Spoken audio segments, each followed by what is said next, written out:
Boa tarde, meu nome é Adriene, faço parte do grupo 6, que se trata da diversidade de deficientes. Hoje nós iremos entrevistar o Bruno, por ele também ter uma deficiência, ser deficiente visual, e eu vou fazer algumas perguntas para ele referente a isso. Bruno, quais são as maiores dificuldades em relação à acessibilidade que você enfrenta ou enfrentou até hoje? Bom, olá Adriane, obrigado pelo convite. Quais são as maiores dificuldades que eu enfrentei ou que eu enfrento? Eu acho que as maiores dificuldades às vezes é você mudar o pensamento das pessoas, sair um pouco dessa questão do coitadismo, né? A gente ainda é muito visto como coitado, com aquela sensação de dó. E também, assim, trazendo mais para a questão voltada para a acessibilidade, para a questão física mesmo, eu acho que é a questão da locomoção, por causa das calçadas e tal. Então, a dificuldade pessoal, acho que é essa questão do coitadismo. E pensando em acessibilidade, eu acho que a dificuldade é essa questão da locomoção, devido à má formação das calçadas e tal. Segunda pergunta seria: você acredita que as medidas tomadas para aumentar a acessibilidade no transporte público são respeitadas pelos próprios usuários? Eu acho que até de certa forma sim, pelo menos na cidade de São Paulo, que é o que eu posso falar.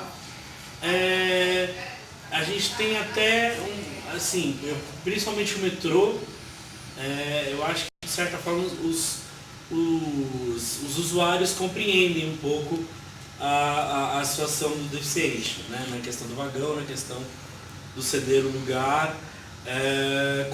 Os colaboradores do metrô nem tanto, né? Alguns são super gente boa, mas alguns se apegam em pequenos detalhes, assim, por exemplo, se você esquece o seu bilhete único, azar seu, né? Aí você tem que ficar lá implorando para passar, coisa que assim não muda nada a vida dele, né? É uma lei, é uma obrigação, é uma brincadeira até que a gente faz, né? Se um deficiente vem do Acre, significa que ele não pode se locomover na cidade de São Paulo, né? Mas tem esses contratempos, mas assim, de forma geral, no metrô é tranquilo. Ônibus é um tanto quanto complicado, não só para nós visuais, quanto para os cadeirantes também. E você sempre vai depender de uma empatia do motorista, que nem sempre acontece, né? Então, eu acho que o problema do ônibus é mais com os colaboradores mesmo, com os motoristas. Se você esquece o seu bilhete único, azar seu, né? Aí você tem que ficar lá implorando para passar, coisa que assim não muda nada a vida dele, né? É uma lei, é uma obrigação, é uma brincadeira até que a gente faz, né? Se um deficiente vem do Acre, significa que ele não pode se locomover na cidade de São Paulo, né? Mas tem esses contratempos, mas assim, de forma geral, no metrô é tranquilo. Ônibus é um tanto quanto complicado, não só para nós visuais, quanto para os cadeirantes também. E você sempre vai depender de uma empatia do motorista, que nem sempre acontece, né? Então, eu acho que o problema do ônibus é mais com os colaboradores mesmo, com os motoristas. Não é tanto com os usuários das linhas de ônibus, né? Claro que tem, né? Porque infelizmente a gente vive numa cidade de gente mal-humorada.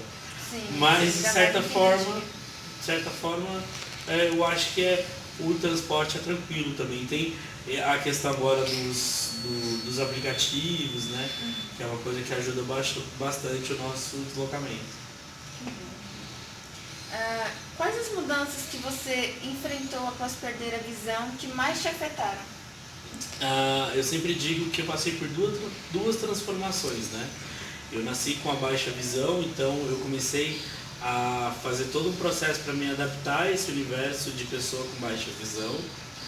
Então, eu trabalhava na escola com material ampliado e tal. E aí depois eu passei por uma segunda fase de adaptação, que foi quando eu perdi o resíduo que eu tinha, perdi tudo. E aí eu tive que voltei, né, praticamente a começar do zero. Então, fui aprender o braille e tal.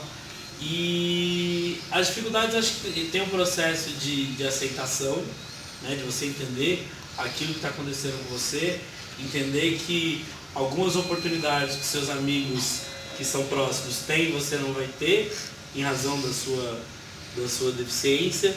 Então acho que esse é o processo mais complicado, ainda mais que eu comecei a perder minha visão no início da minha adolescência. Então, quando todo mundo estava se libertando, saindo de casa, indo para as primeiras festinhas, indo para, né, era um momento que eu tinha que ficar em casa porque eu ainda estava me adaptando a uma nova situação, tentando me entender em todo aquele universo, assim.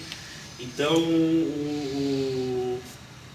acho que o ponto de maior complicação foi essa, assim, lidar com a aceitação desse universo novo, de um universo totalmente diferente que eu ia ter que carregar, como carrego até hoje, né, pro resto da vida. Uma pergunta pessoal minha, que até fugindo um pouco do script, eu queria perguntar se alguém já te enganou, já usou da sua deficiência para te enganar por benefício próprio? Não, isso não é recorrente, assim. Para dizer que nunca aconteceu comigo, uma vez eu fui num barzinho, né, numa balada, no aniversário de uma amiga minha, e eu fui na hora que eu fui passar a conta, né, no caixa, fechar a conta, a moça pediu para que eu digitasse, né, a senha do cartão, e ela falou: moço, digita de novo que o cartão deu erro, né? E aí eu digitei, e aí quando eu fui ver a minha fatura, tinha sido uma cobrança realizada 2 vezes, né? Então foi o único momento assim que eu me senti realmente lesado ou enganado, né? Nos demais momentos não, assim, se me enganaram, fizeram com tanta eficiência que eu nem percebi, né? Sim, E também, às vezes, quando a pessoa me engana, às vezes eu acho que ela se engana mais do que me engana, porque, né, algumas coisas são tão diferentes assim que a pessoa pensa: nossa, estou ludibriando ele, mas... E ao mesmo tempo eu penso, nossa, mas que situação pequena, que pessoa pequena, né? Então, assim, que vantagem que a pessoa vai ter nisso, né? Então... Sim, casos que eu ouvi falar foram que com a sua deficiência, outras pessoas, por exemplo, em uma fila, por exemplo, mudaram a voz para poder se passar por uma mulher grávida, para poder passar à frente da pessoa. Então, eu acho que não deveria ser nem uma lei a gente ceder lugares, ajudas, deveria ser do impulso da pessoa, da própria pessoa, né? Por que a gente põe leis na nossa sociedade? Porque a nossa sociedade não sabe se educar sozinha, né? Então por isso que a gente tem que...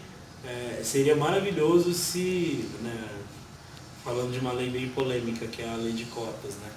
Seria maravilhoso que ela não precisasse existir? Claro que seria, né? Ninguém comemora entrar numa faculdade pela lei de cotas, ninguém comemora a lei de cotas, mas a lei de cotas, ela vem para suprir justamente um déficit que a gente deficiente, ou no caso até da pessoa negra, tem.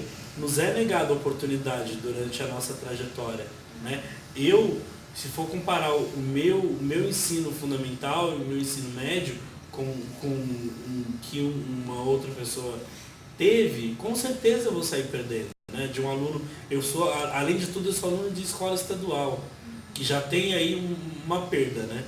E aí, se você for colocar a deficiência, é mais uma perda. Então, as leis, elas vêm para isso, para recompensar, né, alguma coisa que a sociedade te deve. Eu, durante muito tempo, eu pensava assim, falava: não, eu tenho dinheiro, eu tenho saúde, eu vou pagar ônibus, eu vou fazer tudo normal.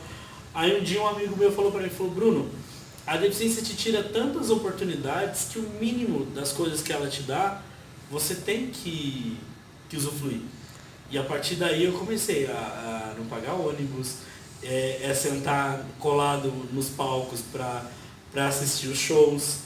Porque é isso, é uma forma, até mesmo a questão da fila, né, do lugar preferencial, as pessoas não param para pensar, por exemplo, se a gente for traçar uma rota aqui, vamos daqui até a lanchonete mais próxima, você com certeza vai chegar mais rápido que eu. Por quê? Porque você consegue perceber os buracos, você não tem que ficar esperando o farol abrir, você tem essa independência quanto à relação dos buracos, do farol. Eu não, né? Eu vou sempre depender de uma ajuda de alguém. Então, com certeza, o meu processo de chegar nos lugares vai ser mais devagar que o seu. Então, uma forma de eu ganhar o tempo que eu estou perdendo é essa questão do preferencial, né? Quais sugestões você tem para melhora dessa acessibilidade das pessoas com qualquer tipo de deficiência ou a sua? Eu acho que a acessibilidade ela está em cima de tudo nas pessoas.